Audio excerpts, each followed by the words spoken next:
The Great Influenza, the story of the deadliest pandemic in history by John M. Barry.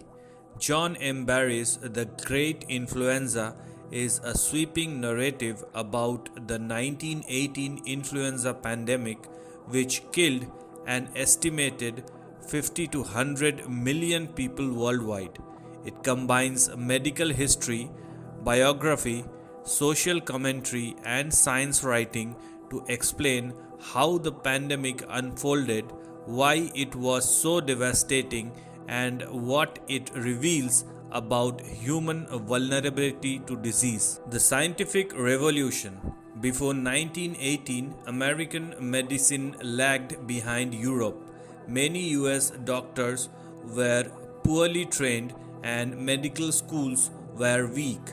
In the late 19th and early 20th centuries, reformers like William Welch and institutions like Johns Hopkins revolutionized American medicine, emphasizing rigorous science, research, and laboratory work.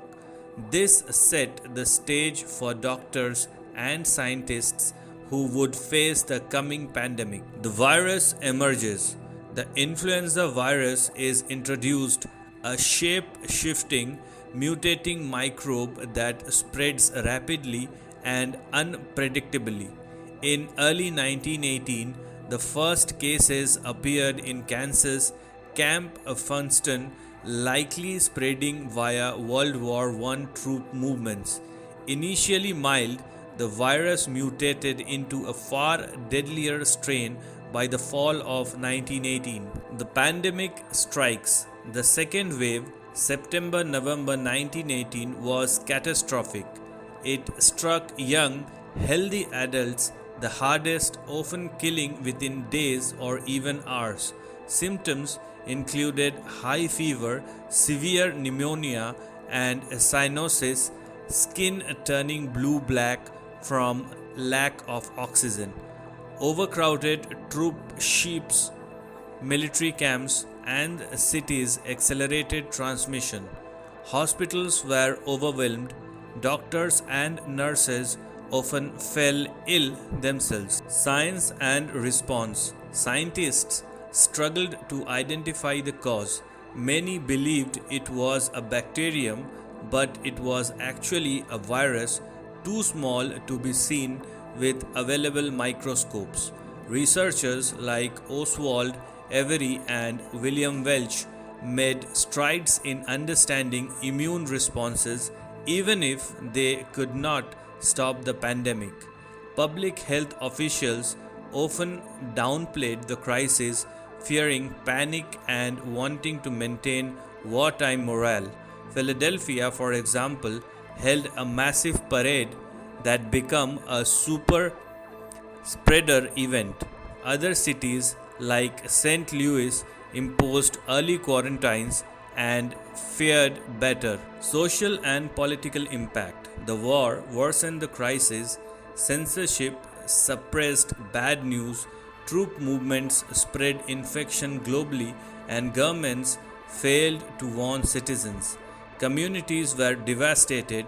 Mass graves, a shortage of workers, and breakdowns in basic services. The pandemic highlighted the importance of transparent public communication during crises. The aftermath.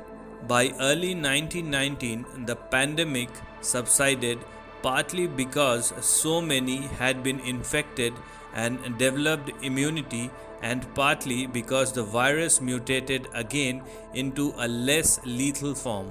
Survivors carried lifelong memories of loss and fear, though public history often minimized the event afterward.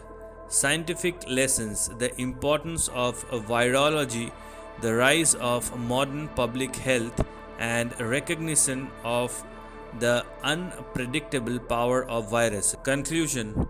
Barry argues that the 1918 influenza pandemic is not just a medical event but a defining human experience, one that reshaped medicine, public health, and society's understanding of disease. its lessons remain vital. Honesty, preparedness, and respect for science are essential in confronting global health crises.